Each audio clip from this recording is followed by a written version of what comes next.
আপনাদের সবাইকে ধন্যবাদ। পিতা ঈশ্বরের গৌরব করি। আজকে বাক্যের মধ্য থেকে পিতা ঈশ্বর তার মহিমা প্রকাশ করবেনই। বাবা, তোমাকে সম্মান করি, শ্রদ্ধা করি। তোমার বাক্যে আমাদেরকে বাপ্তাইজ কর, যেন বাক্যের মধ্যে ডুবে যেতে পারি। এভাবে আশীর্বাদ কর, যিশু নামে চাই, আমেন। আমি অনেকবার বিএমএ পরিবারে প্রার্থনার বিষয়ে শুনেছি, যেন আত্মিকভাবে বৃদ্ধি পেতে পারি, আরো ঈশ্বরের নিকটবর্তী হতে পারি, আরো ঈশ্বরের ঘনিষ্ঠ হতে পারি। আমি আপনাকে নিশ্চয়তার সঙ্গে বলছি, যে যেখান থেকে শুনছেন, আপনি সত্যি সত্যি যদি এই পবিত্র আত্মার দেওয়া পরামর্শ মেনে নেন, তাহলে আপনি নিশ্চিত জানুন আপনি আরো ঈশ্বরের নিকটবর্তী হবেন, আরো ঈশ্বরের ঘনিষ্ঠ হবেন, আরো আরো ঈশ্বরের সঙ্গে আপনার গভীর সম্পর্কে জীবনযাপন করার আপনি সুযোগ পাবেন। এমন একটি বিষয় পবিত্র আত্মা প্রকাশ করতে যাচ্ছেন। আমরা একটু পৃথিবীর প্রেক্ষাপট থেকে দেখে আসি। পৃথিবীর প্রত্যেকটি মানুষ ভালো জীবন চায়, তার মানে গুড লাইফ। এটি অবিশ্বাসী অথবা বিশ্বাসী যেই হোক না কেন, প্রত্যেকেই গুড লাইফ চায়, আর এটি মানুষের মৌলিক এবং আন্তরিক দাবি। আমি এর মধ্যে কোনো অন্যায় দেখি না, যার জন্য এই গুড লাইফের জন্য বা ভালো জীবনের জন্য মানুষ কি করে? শিক্ষার পিছনে ছোটে, জ্ঞানের পিছনে ছোটে, ক্ষমতার পিছনে ছোটে, টাকা পয়সা ধন সম্পদ এর জন্য প্রাণপণ করে, যেন সুন্দর একটি জীবন করতে পারে। কিন্তু পরিশেষে সবার জীবন দশায় একটি প্রশ্ন আসে, এত শিক্ষা, এত ধন সম্পদ, এত ছোটাছুটি করে আসলেই কি একটি শান্তিপূর্ণ সুস্থ সুস্থির জীবন লাভ করতে পারলাম? সেখানে প্রশ্নই থেকে যায় সবার জীবনে, যদি আন্তরিকভাবে কেউ স্বীকার করে। পবিত্র বাইবেলে এমন একজন ব্যক্তি দেখি, যার ধন, জ্ঞান, সম্মান, ক্ষমতা, সুন্দরী সুন্দরী নারী, সেক্স, মদ খাওয়া, সমস্ত ধরনের জগতের সুযোগ সুবিধা তিনি পেয়েছিলেন, যেন ভালো জীবন লাভ করতে পারে। কিন্তু এত কিছু পাওয়ার পরেও সেই ব্যক্তি, সলোমনের কথা বলছি, আপনারা নিশ্চয়ই বুঝতে পেরেছেন ইতিমধ্যে, সেই ব্যক্তি জীবনের শেষান্তে এসে এত কিছু লাভ করার পরেও হতাশার সঙ্গে বলেছেন, উপদেশক 1 অধ্যায় 2 পদ, উপদেশক কহিতেছেন, অসারের অসার, অসারের অসার, সকলেই অসার। তার মানে দাঁড়ালো কি? ধন, সম্মান, প্রভাব, প্রতিপত্তি, শিক্ষা, জ্ঞান, জগতের কোনো কিছু আপনাকে সুন্দর বা ভালো জীবন দিতে পারে না। গুড লাইফ তাহলে কিভাবে পেতে পারি? গুড লাইফ মানে গডলি লাইফ। গডলি লাইফ ছাড়া আপনার জীবন কখনোই ভালো জীবন হবে না। তার মানে ঈশ্বরীয় জীবনেই হচ্ছে সত্যিকারের ভালো জীবন। আপনার যদি সত্যিকার ঈশ্বরীয় জীবন থাকে এবং সত্যিই আপনার জীবনে কিছু কিছু অভ্যাস থাকবে, যার দ্বারা আপনি বুঝতে পারবেন যে সত্যি সত্যি আপনি ঈশ্বরীয় জীবন যাপন করছেন। এই অভ্যাসগুলো আপনাকে বলে দেবে যে আপনি সত্যিকার ঈশ্বরীয় জীবন যাপন করছেন। যার জন্য আজকের প্রচারের শিরোনাম ঈশ্বরীয় জীবনের অভ্যাস সমূহ। যারা ঈশ্বরীয় জীবন যাপন করে তাদের কিছু অভ্যাস দেখা যায়, এবং যারা ঈশ্বরবিহীন জীবন যাপন করে তাদেরও কিছু অভ্যাস পরিলক্ষিত হয়। আর এর দ্বারা আমরা বুঝতে পারি পরিষ্কার কে ঈশ্বরীয় জীবন যাপন করে, কে ঈশ্বরীয় জীবন যাপন করে না। অভ্যাস কিন্তু একটি অত্যন্ত গুরুত্বপূর্ণ বিষয়। আপনি আমার সঙ্গে একটু ভাবুন, একটি শিশু যখন পৃথিবীতে জন্ম লাভ করে তখন তার অভিভাবক বিভিন্ন বিষয় শিক্ষা দেয়, বিভিন্ন অভ্যাসে তাকে অভ্যস্ত করে, এবং যে যে অভ্যাসে অভ্যস্ত করে ওভাবেই বড় হয়। আবার এভাবে যদি একটু ভাবুন, একজন সাধারণ মানুষ যখন আর্মির চাকরিতে যায় তখন তার জীবনে ডিসিপ্লিন, ঘুম থেকে সকালে ওঠা, খাবার দাবার, হেলথ ইস্যু এত গুরুত্ব ছিল না। ওখানে গিয়ে এই শিক্ষা প্রশিক্ষণের মধ্যে থেকে কিছু অভ্যাস করে তোলে, যার ফলে ওই আর্মি ব্যক্তি যখন রিটায়ার্ড হয় তখনও দেখা যায় ওখান থেকে যে অভ্যাসটা পেয়েছে সেই অভ্যাসটা আজীবন পর্যন্ত পালন করে। তার মানে অভ্যাস এটি সাংঘাতিক একটি গুরুত্বপূর্ণ বিষয়। এখন আপনি কিভাবে জীবন যাপন করছেন, এর দ্বারা কি প্রমাণ হয় যে সত্যি সত্যি আপনি গডলি লাইফ লিড করছেন অথবা ঈশ্বরীয় জীবন যাপন করছেন? আপনার অভ্যাস সমূহ যদি এমন না হয়, আজকে থেকে সিদ্ধান্ত নিতে পারেন যে এই অভ্যাসে আমাকে আমি গড়ে তুলবো, আর সত্যি সত্যি আপনি গডলি লাইফ লিড করবেন, ঈশ্বরীয় জীবন যাপন করবেন এবং ঈশ্বরের নিকটবর্তী হবেন, ঈশ্বরের ইচ্ছা পালন করবেন, ঈশ্বরের ঘনিষ্ঠ হবেন, ঈশ্বরের সঙ্গে সম্পর্কে আরো আন্তরিক হবেন যদি এই অভ্যাসগুলো আপনার জীবনে থাকে। তাহলে আসুন আমরা দেখে আসি কোন কোন অভ্যাসগুলো একজন ঈশ্বরীয় মানুষের জীবনে দেখা যায়। প্রথমত, তারা পাপকে ঘৃণা করে। কোন ঈশ্বরের মানুষ পাপে জীবন যাপন করবে না। তাদের অভ্যাসই হচ্ছে পাপকে ঘৃণা করা। তারা পাপে কখনো জীবন যাপন করবে না। প্রিয় ভাই বোন, আপনি যদি খ্রিস্টিয়ান হন ভালো, বা পালক হন বা প্রচারক হন ভালো কথা, যদি আপনি পাপে জীবন যাপন করেন আর যদি এই অভ্যাসটা থাকে, তাহলে কিন্তু আপনি ঈশ্বরীয় জীবন যাপন করছেন না। এখানে যারা পালক রয়েছেন, মণ্ডলীর যারা লিডার রয়েছেন, আপনার জীবনে এই অভ্যাসগুলো আছে কিনা, এবং অনেক বিশ্বাসী, কেউ বাপ্তিস্ম দিতে যাচ্ছেন, কেউ বাপ্তিস্ম দিবেন, নতুন নতুন বিশ্বাসী, তাদেরকে যদি এই অভ্যাসগুলোতে আপনি না গড়ে তুলতে পারেন, একজন পালক বা পালিকা হিসাবে তারা কিন্তু শক্তিশালী বিশ্বাসী হিসাবে আত্মপ্রকাশ করতে পারবে না। যেমন মা বাবার কথা আগেই বলেছি, তার সন্তানকে সুনিয়মিত রূপে সুন্দর অভ্যাস গড়ে তোলে যেন তার জীবন সুশৃঙ্খল হয়, একইভাবে পালক বা মণ্ডলীর এল্ডার বা পরিচালক, তাদেরকেও বিশ্বাসীকে সুন্দর অভ্যাসে গড়ে তোলার জন্য অবিরত চেষ্টা করতে হয়। তো প্রথম যে বিষয়টি সেটি বললাম, পাপকে ঘৃণা করবে, এই অভ্যাসটা থাকতে হয়। আপনি কি সত্যি পাপকে ঘৃণা করেন বা পাপে জীবনযাপন করেন? তাহলে অভ্যাসটি আজকে পরিবর্তন করতে পারেন। প্রথম যোহন 3:9 লেখা রয়েছে, ঈশ্বর থেকে যার জন্ম হয়েছে সে পাপে পড়ে থাকে না, কারণ ঈশ্বরের স্বভাব তার মধ্যে থাকে। ঈশ্বর থেকে জন্ম হয়েছে বলে সে পাপে পড়ে থাকতে পারে না। তার মানে এরকম একটি অভ্যাস কি আপনার মধ্যে রয়েছে? আমি বলছি না যে পাপ করবে না, আর ঈশ্বরের বাক্যও যে বলছে না যারা ঈশ্বরের সন্তান বা ঈশ্বরীয় জীবন যাপন করে তারা পাপে পড়ে না। হ্যাঁ, পাপে পড়ে, কিন্তু পাপে পড়ে থাকবে না, এটাই হলো আসল বিষয়। তার মানে ঈশ্বরীয় সন্তানরা সবসময় শুদ্ধ বিবেক, শুদ্ধ অন্তরে জীবন যাপন করে, এই অভ্যাসটা তারা গড়ে তোলে। অতএব আপনি কি আপনার জীবনে এই অভ্যাসটি গড়ে তুলেছেন? যদি পাপে জীবন যাপন করেন, কোনোভাবেই আশা করতে পারেন না যে আপনি ভালো জীবন যাপন করছেন বা ঈশ্বরীয় জীবন যাপন করছেন। দ্বিতীয়ত যে বিষয়টি হচ্ছে সেটি হচ্ছে প্রার্থনার অভ্যাস। প্রিয় ভাই বোন, যদি আপনার জীবনে বিশ্বাসী হিসাবে প্রার্থনার অভ্যাস না থাকে, হ্যাবিট যদি না থাকে, আপনি আশা ছেড়ে দেন যে আপনি শেষ পর্যন্ত খ্রিস্টীয় জীবন যাপন করতে পারবেন। বাইবেল থেকে আমরা দেখতে পাই, বাইবেলের যারা হিরো ছিলেন, যারা ঈশ্বরের ঘনিষ্ঠ ছিলেন, প্রত্যেকের এই অভ্যাসটি ছিল প্রার্থনা। অতএব আপনার যদি প্রার্থনার অভ্যাস না থাকে, কোনোভাবেই আপনি গডলি লাইফ লিড করতে পারবেন না। এর কোনো বিকল্প নাই এই প্রার্থনার। আমরা দেখি দানিয়েল 6:10 একটি ছোট্ট অভ্যাস কি ঘটনা ঘটাতে পারে দেখুন।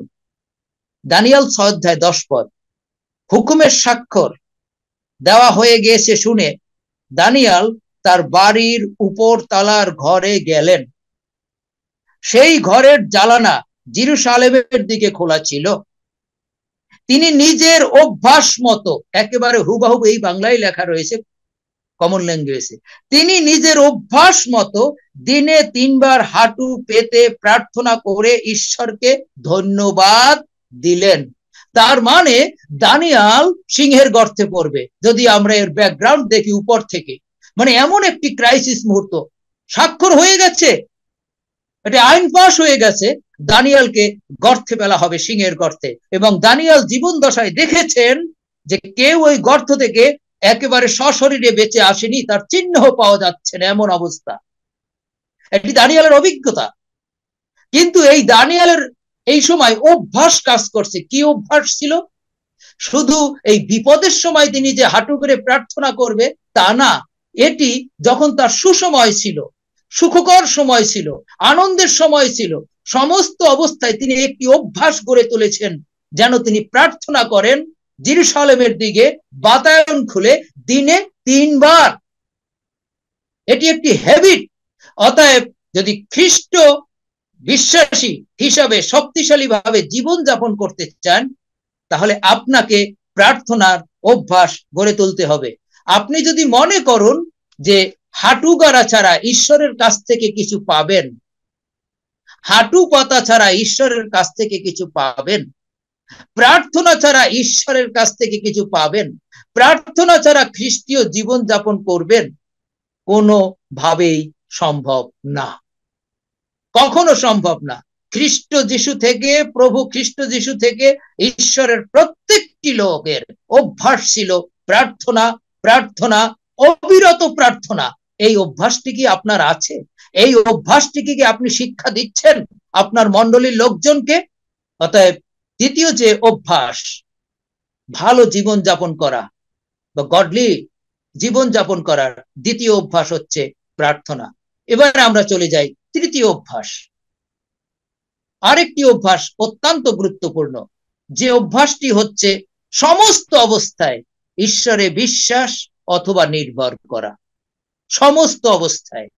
এটি ঈশ্বরের মানুষদের স্বভাব, এটি ঈশ্বরের মানুষদের অভ্যাস।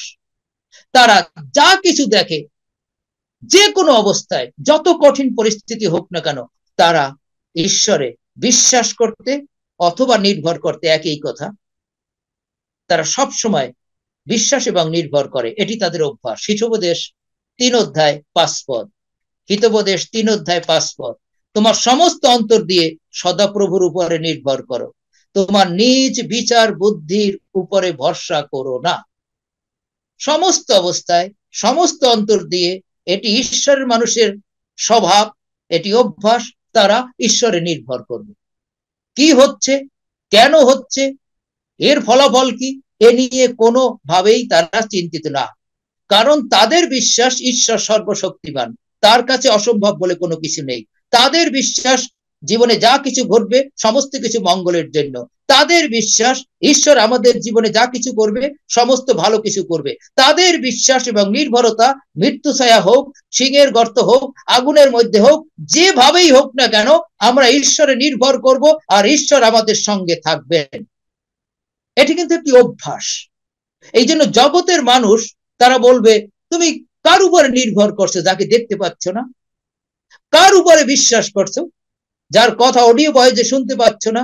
প্রিয় ভাই বোন, ঈশ্বরের মানুষদের অভ্যাসই হচ্ছে যে কোনো অবস্থায় ঈশ্বরের উপরে নির্ভর করা। যেমন শদ্রক, মৈশক এবং অবেদনাগো এর একটি কঠিন পরিস্থিতির মধ্যে থেকে যাচ্ছিলেন, যেখানে তারা নিজ চোখে দেখেছে 7 গুণ আগুনের তাপ বাড়িয়ে দিয়েছে, তাপ বাড়াতে গিয়ে কেউ কেউ মারাও গিয়েছেন আগুনে পুড়ে। আর তখন তারা এই অবস্থায়ও ঈশ্বরে নির্ভর করেছিল, কারণ এটি তাদের অভ্যাস ছিল। যেভাবে দানিয়েলের ছোট্ট একটি অভ্যাস কিভাবে সিংহের গর্ত থেকে তাকে ঈশ্বর বাঁচিয়েছিল, একইভাবে শদ্রক, মৈশক, অবেদনগরের ছোট্ট একটি অভ্যাস, নির্ভরতা। এর জন্য কোনো টাকা পয়সা, কোনো পরিশ্রম দরকার নেই। এই নির্ভরতা, এই বিশ্বাস শদ্রক, মৈশক, অবেদনগরকে কিভাবে বাঁচিয়েছিল। শুধু তাই না, এবং সমস্ত পৃথিবীতে মেসেজ দিয়েছিল যে একমাত্র ইসরায়েলের ঈশ্বর এই সর্বশক্তিমান।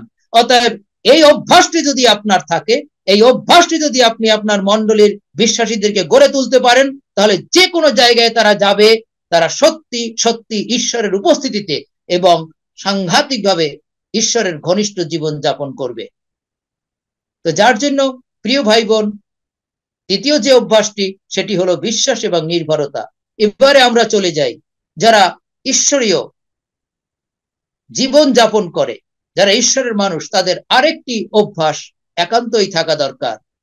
আর সেটি হচ্ছে, এটি সাংঘাতিক গুরুত্বপূর্ণ, ঈশ্বরের বাক্য তারা ধ্যান করবে। যদি আজকে এই ঝুমেই প্রশ্ন করি আমাকে সহ প্রত্যেককে, আজকে কি আপনি ঈশ্বরের বাক্য ধ্যান করছেন? ঈশ্বরের বাক্য ধ্যান করার অভ্যাস। আমি জামা পরে কোট গায়ে দিয়ে আয়নার সামনে দাঁড়িয়েছি, দেখতে আমাকে কেমন লাগে, বা ঠিক মতন বোতামগুলো লাগিয়েছি কিনা, বেশ সুন্দর লাগে। ঈশ্বরের বাক্য ধ্যান করা মানে কি জানেন? এটি বাহ্যিক রূপ আয়নায় দেখি, আয়নায় আপনি আপনাকে দেখেন। যখন ঈশ্বরের বাক্য বারবার চিন্তা করেন, বারবার ভাবেন, তখন তখন ঈশ্বরের বাক্যে আপনি আপনাকে দেখেন। কোথায় ভুল, কোথায় ঠিক, এই সবগুলো আপনি দেখতে পান। এবং ঈশ্বরের বাক্য ধ্যান করার মধ্য থেকে আপনি জগৎ থেকে পৃথকীকৃত হন। আমি যখন এখান থেকে কাজ থেকে, আমি ঘর থেকে যখন বেরিয়ে কাজে যাই, আগেই বলি প্রভু তুমি আমার সঙ্গে চলো। কারণ ওখানে যাওয়ার পরেই কানে এসে বলবে, এই তোমাকে এই বলেছে, এই অমুক এই করেছে, যত ধরনের সমালোচনা, মন্দতা। এই পৃথিবীতে আপনি যেখানে যান সেখানেই দেখবেন ধ্বংসাত্মক আলোচনা, জাগতিক আলোচনা, মন্দ কিছু আলোচনা।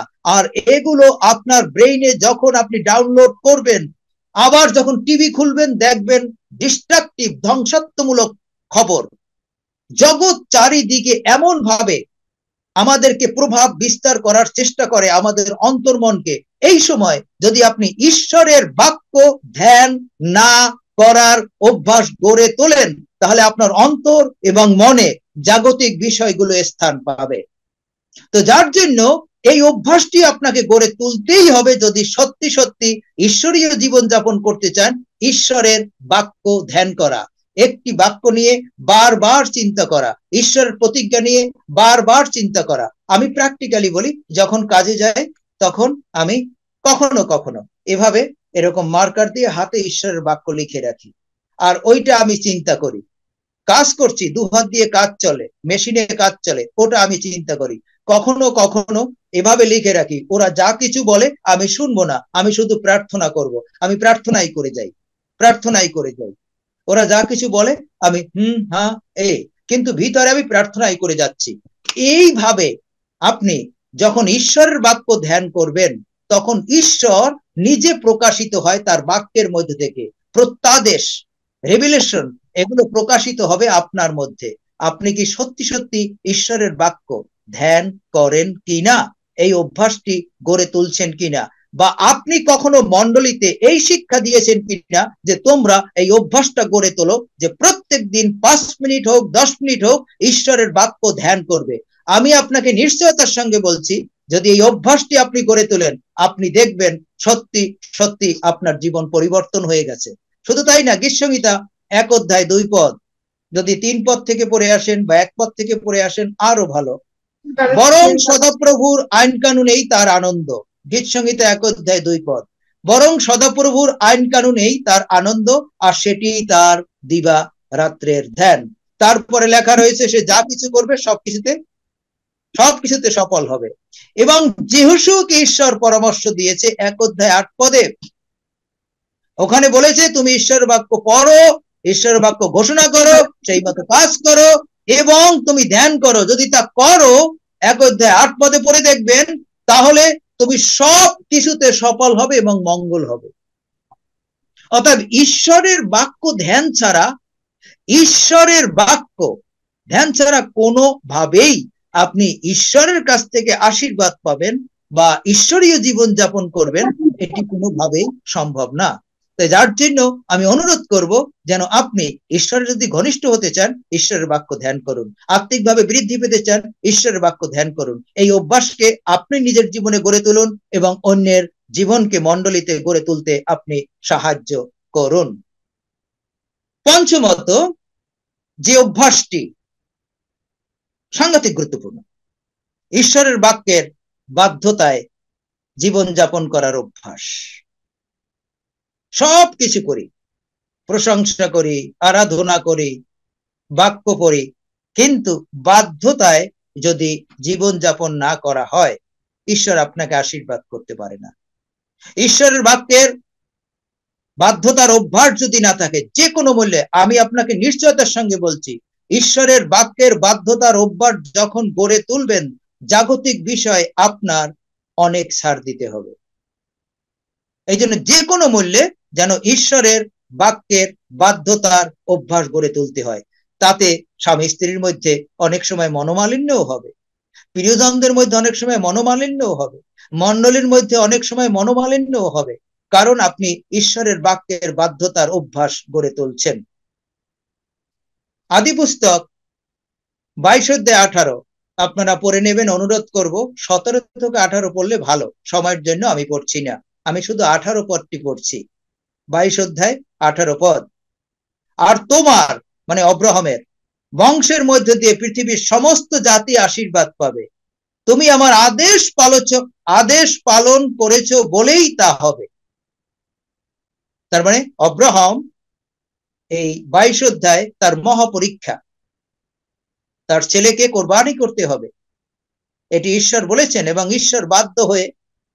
ঈশ্বরের বাধ্য হয়ে অব্রাহাম সেটি করেছিল, আদেশ পালন করেছিল। তো যার জন্য আজকে এই সন্ধ্যায় প্রভু যীশু এই কথা বলছেন, তোমরা কি এই অভ্যাসটি গড়ে তুলেছ, আমার বাক্যের বাধ্যতায় জীবনযাপন করা? যখন এই বাক্যের বাধ্যতায় জীবনযাপন করার অভ্যাস গড়ে না তোলে, বাক্যের অবাধ্যতাই হচ্ছে পাপ, আর বাক্যের অবাধ্যতাই হচ্ছে অভিশাপ। তো একজন পাপী অভিশপ্ত কি করে ভালো জীবন যাপন করতে পারে, কি করে গডলি জীবন যাপন করতে পারে? তো যার জন্য আপনি এই সন্ধ্যায় সিদ্ধান্ত নেন যে কোনো মূল্যে আমি ঈশ্বরের বাক্যের বাধ্যতায় জীবন যাপন করার অভ্যাস করে তুলব, এবং আপনার মণ্ডলী খ্রিস্ট বিশ্বাসীদেরকে আপনি শিক্ষা দেন। আরেকটি বিষয় আপনাদেরকে আমি নিয়ে যাব, এই জায়গায় এলেই অনেকে থমকে যায়। এতক্ষণ যা বলেছি এই অভ্যাসগুলো অনেকের মধ্যেই দেখা যায়, আছে, পরিলক্ষিত হয়, বা একে অপরকে সাক্ষ্য দিতে পারি। এবারে আরেকটি অভ্যাসের কথা বলবো, দেওয়ার অভ্যাস, টাকা পয়সা। এই জায়গায় এত দুর্বল, শুধু পেতে চায়, এই মণ্ডলী থেকে ওই মণ্ডলী, এই জম থেকে ওই জম, মানে তার যেন কিচ্ছু দেওয়ার নাই, সমস্ত পৃথিবী হলেও তারপরে আরো চাই, আরো চাই, আরো চাই। কিন্তু যদি সত্যিকার আপনি ঈশ্বরীয় জীবন যাপন করতে চান, ভালো জীবন যাপন করতে চান, আপনার গডলি লাইফ লিড করতে চান, আপনার যা আছে আপনাকে দিতেই হবে, একটা অভ্যাস গড়ে তুলতে হবে। আর যখন এই অভ্যাস আপনি গড়ে তুলবেন, দেওয়ার অভ্যাস অন্যকে, তখন আপনি দেখতে পাবেন যে আপনার অনেক কিছু দেয়ার আছে। কিন্তু যদি আপনার অভ্যাস না থাকে, পেতে চাই, তাহলে আপনি দেখবেন আপনার দেয়ার কিছু নাই। হিতোপদেশ 11:25 পদ, যে খোলা হাতে দান করে তার উন্নতি হয়, যে অন্যকে তৃপ্ত করে সে নিজে তৃপ্ত হয়। সম্ভব হলে হিতোপদেশ 11:24 পদটি উপরে নেবেন, এই দেয়ার ব্যাপারে স্পষ্ট লেখা রয়েছে। তো 25 পদটি আর একবার পড়ে শোনাচ্ছি, যে খোলা হাতে দান করে তার উন্নতি হয়, আর যে অন্যকে তৃপ্তি করে সে নিজে তৃপ্ত হয়। প্রিয় ভাই বোন, ঈশ্বর নিজে বলছেন, পাওয়ার থেকে দেওয়ায় আশীর্বাদ অনেক বেশি। আপনার কি দেয়ার অভ্যাস রয়েছে? আজকে মণ্ডলীতে প্রচন্ড টাকার অভাব, পালকের বেতন নাই, খাবার নাই। এর কারণ কি? কোনো একজন মিশন ঊর্ধ্বতন কর্তা এসে তাকে সাপোর্ট করে যাবে। গতকালকে আমাকে ফোন দিয়েছে বাংলাদেশ থেকে, আমি আবার ফোন ব্যাক করলাম, ভদ্রলোকরে চিনি না। আমাকে বলল যে আপনি নাকি 5 জনকে সাপোর্ট করবেন, আমাদেরকে কিছু সাপোর্ট করেন অর্থনৈতিক ভাবে। তার নিজের মিশন, একদম সরাসরি। আমি বলছি আমি তো একথা অমুক ভাইকে বলিনি। এখন যে বিষয়টা হচ্ছে, প্রশ্নটা এখানে না, প্রশ্নটা হচ্ছে আমরা কি দিচ্ছি আমাদের যা আছে? আপনি দেন না, বাইবেল তো এই প্রতিজ্ঞা করেছে, ঈশ্বর এই প্রতিজ্ঞা করেছে, দেও তাহাতে দেওয়া যাইবে, আপনাকে তো দিতে হবে। এই অভ্যাসটিকে আপনি গড়ে তুলেছেন? ভালো করে চিন্তা করে দেখুন। আবার দেওয়ার সময় অনেক সময় আমরা দেই কি জানেন? সেরা শাড়িটা, যে কাপড়ের জামার রংটা একেবারে শেষ হয়ে গেছে, মানে ওটার গায়ে দিয়ে বিয়ের অনুষ্ঠানে যাওয়া যায় না বা অফিসে যাওয়া যায় না, ওইটা দিয়ে দেই। কিন্তু আপনার কি মনোভাব এটি? যদি প্রথম প্রেম করে থাকেন, আমি যা কিছু করি সব প্রভু যীশু খ্রিস্টের জন্য, আমি যা কিছু দেই প্রভু যীশুকেই দেই, আমি যা কিছু করি সব তার ভালোবাসা প্রকাশের জন্য, তাহলে তো আপনি আপনার উত্তম জিনিস অন্যকে দেবেন, তার মানে প্রভু যীশুকে দেবেন। প্লিজ আমি আপনাকে গ্যারান্টি দিয়ে বলছি, এই অভ্যাসটি গড়ে তুলুন। নাই নাই এই কথা বাদ দেন, আপনি কি দেবেন? সেই অভ্যাসটি যখন গড়ে তুলবেন তখন দেখবেন আপনি নিজে পরিতৃপ্ত। এতদিন আপনি চাইতে চাইতে এ দরজায় ও দরজায় দৌড়িয়ে দৌড়িয়ে এভিশন অমিশন আপনি অপরিতৃপ্ত, আপনি সমালোচনা করছেন, আপনি বিধ্বস্ত হতবিক্ষত হচ্ছেন, কিন্তু আপনি দেওয়া শুরু করেন, আপনি দেখবেন আপনি যথেষ্ট ভালো আছেন, কারণ এই পরিতৃপ্তি পবিত্র আত্মা থেকে আসে। তাই আজকে থেকে বিএমএ পরিবার অন্যকে ক্ষমা করার অভ্যাস আমাদেরকে গড়ে তুলতেই হবে। যদি এটি আপনি নিজের জীবনে না গড়ে তুলতে পারেন, আপনি ভুলে যান, আপনি ঈশ্বরীয় জীবন যাপন করা তো দূরের কথা, আপনি স্বর্গেও ঢুকতে পারবেন না।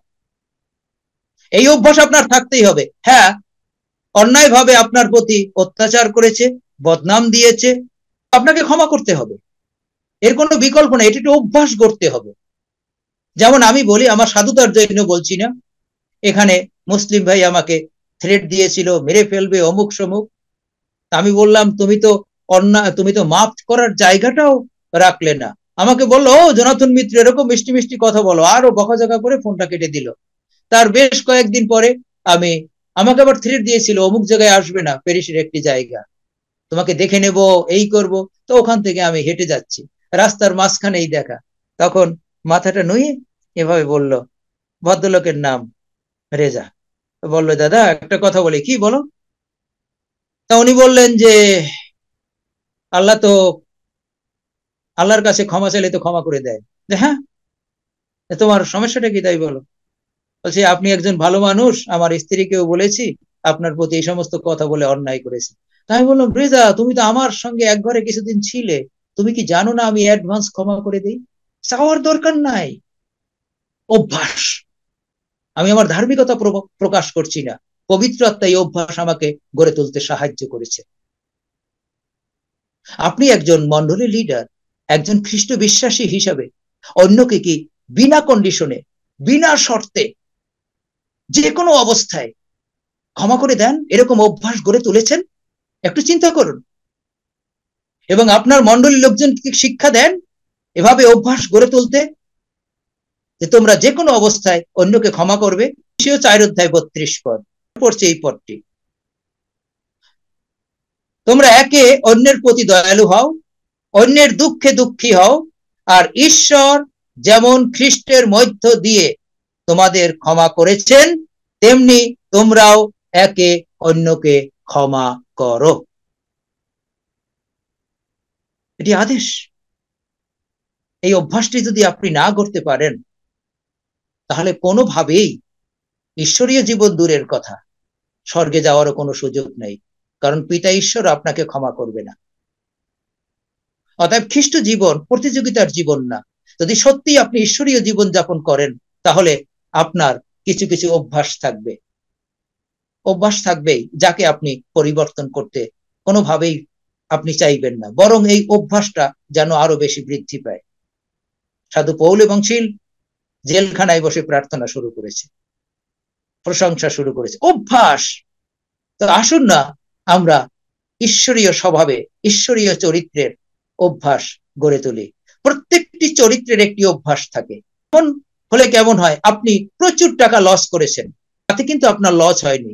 যদি শারীরিকভাবে আপনি কিছু লস করেন, কিছুটা লস হয়, কিন্তু আপনি যখন চরিত্র লস করেন, আপনি কিন্তু সব লস করেন। অতএব আপনার অভ্যাসগুলো প্রমাণ করিয়ে দেয় আপনি কোন চরিত্রের লোক। তো যদি সত্যি সত্যি এই অভ্যাসের জায়গায় দুর্বল থাকে কেউ, আজকে থেকে এই সিদ্ধান্ত নেন। আমি আপনাকে নিশ্চয়তার সঙ্গে বলছি, আপনি যতই পবিত্র আত্মায় পূর্ণ হন, আপনাকে এই অভ্যাসগুলো গড়তে পবিত্র আত্মা কখনোই জোর করবে না, কোনোভাবেই না, এবং আপনাকে চেঞ্জও করবে না। আপনাকে সিদ্ধান্ত নিতে হবে, এটা আপনার চয়েস, যে আমি এই অভ্যাসগুলো শক্তিশালী ভাবে আমার জীবনে গড়ে তুলব। পরিষ্কার ভাবে যখন আপনি সিদ্ধান্ত নেবেন এবং পদক্ষেপ নেবেন, তখন পবিত্র আত্মা বলবে, ইয়েস, আমি তোমাকে সাহায্য করব পাপ মুক্ত জীবন যাপন করতে, পাপকে ঘৃণা করতে। আমি তোমাকে সাহায্য করব, এমন অভ্যাস তোমাকে আমি গড়ে তুলবো, তুমি প্রার্থনার মানুষ হবে, যে কোনো অবস্থায় তুমি হাঁটু গাড়বে।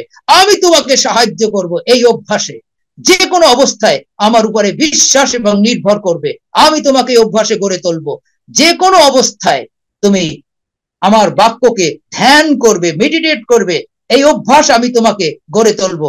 আপনি যখনই পদক্ষেপ নেবেন তখন বলবে আমি তোমাকে অনুগ্রহ দেব যে কিভাবে আমার বাক্যের বাধ্যতায় জীবন যাপন করতে হয়। এটা তোমার একটি হ্যাবিট হয়ে যাবে, যে কোনো অবস্থায় ঈশ্বরের বাক্যের বাধ্যতা।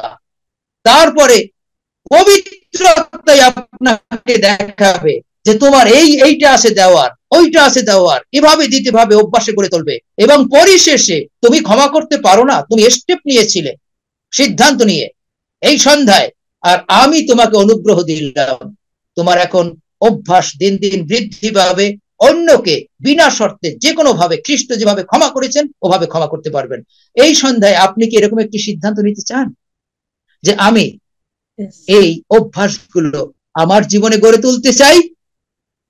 আপনি কি এরকম সিদ্ধান্ত নিতে চান একজন মন্ডলী লিডার হিসেবে, একজন এল্ডার হিসেবে? আমার ফেলোশিপে আমার বিশ্বাসীদের এই অভ্যাসগুলোকে আমি শিক্ষা দিয়ে তাদেরকে সুশৃঙ্খল, শক্তিশালী, ঈশ্বরমুখী খ্রিস্টীয় জীবন যাপন করার জন্য আমি তাদেরকে আশীর্বাদ যুক্ত করতে চাই। যদি আপনি এই সিদ্ধান্ত নিতে চান, আসুন তাহলে চোখ বন্ধ করুন, একটু প্রার্থনা করি, আর পবিত্র আত্মা অবশ্যই আপনাকে সাহায্য করবেন। হেভেনলি ফাদার, তোমাকে ধন্যবাদ দেই, তোমার গৌরব প্রশংসা করি। তুমি যে অভ্যাসগুলোর কথা বলেছো, যেন এই বিএম পরিবার তথা যত লোক এই শিক্ষা শুনছে, যেন প্রত্যেকেই এভাবে অভ্যাসগুলো গড়ে তুলতে পারে।